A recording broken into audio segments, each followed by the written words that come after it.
Hey everybody, Isaac here, and today I am going to be giving my review on the new MCU series on Disney Plus, The Falcon and the Winter Soldier. So let's just jump into it. This review will contain spoilers for all the episodes of the series. So if you have not watched any of the episodes, please click away now and go watch them. You will not be disappointed. Well, you might, but yeah, if you've seen the series, let's get into it. So yeah, just gonna give you a few seconds to leave. Alright, well, if you have not seen it, you'll probably be gone by now, or maybe you just want it spoiled for you, in which case, why? But alright, let's just get into it. This was really good. Not well.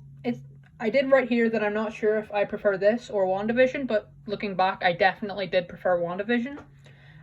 This nails everything, almost everything. It ties up loose ends nicely. The character development is phenomenal. The payoffs, for the most part, well, some of the payoffs, when the payoffs do land and they feel sincere, they're really sincere. And the tone of it fits kind of really well in the rest of the Captain America trilogy. I really liked Sam Wilson's Captain America costume because it was really close to the comics. It was a really fresh take on the suit.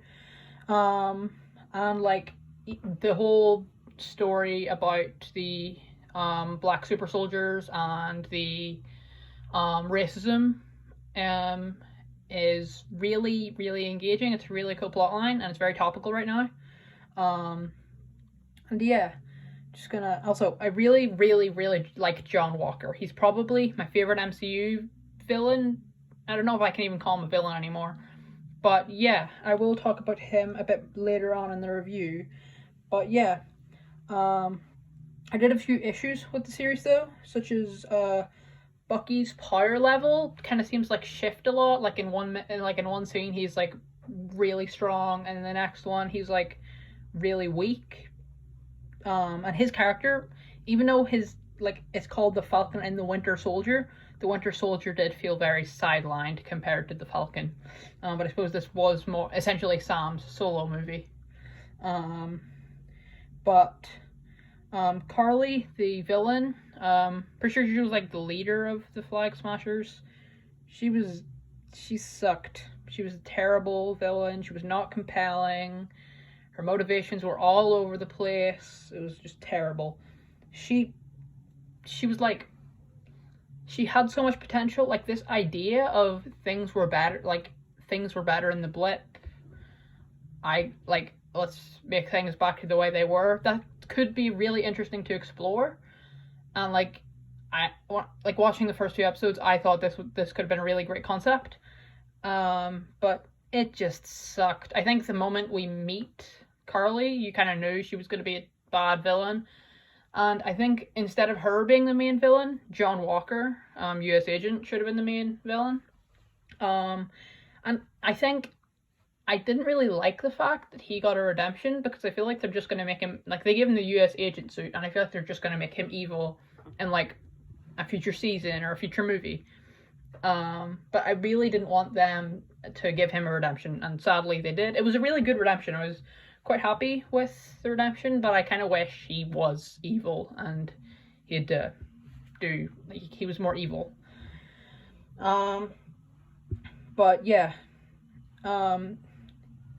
it's his kind of, and you wouldn't even really need to convince people he's the villain.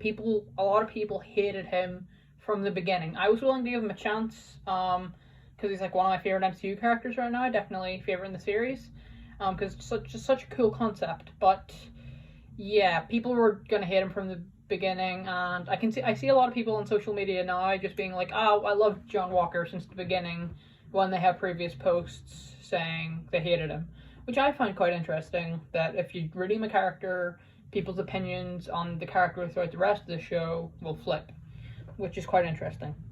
And the series really just feels like Captain America 4.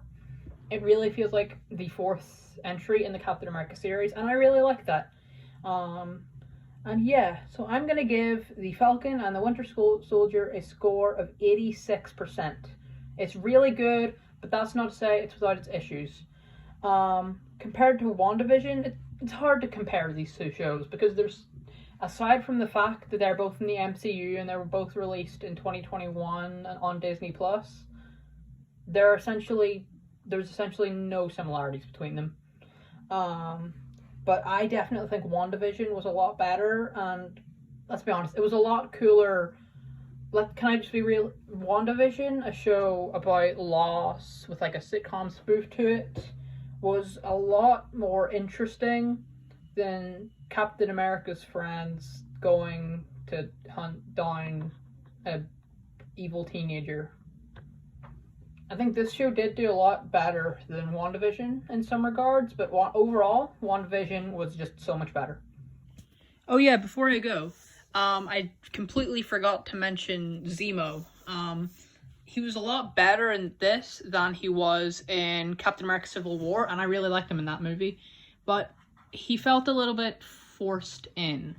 Like, all the Flag Smashers were doing was stealing some medical supplies. They weren't even doing anything serious at this point, but Bucky decides, yeah, let's just go break the guy who literally ruined my life and tortured me for years out of prison, which I find just to be kind of a silly plot. And also, another thing I forgot to mention, the Power Broker, Sharon Carter twist was not that great. It was honestly just kind of a weird plot line.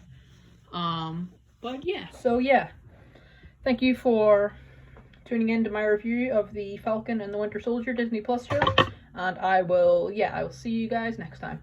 Goodbye.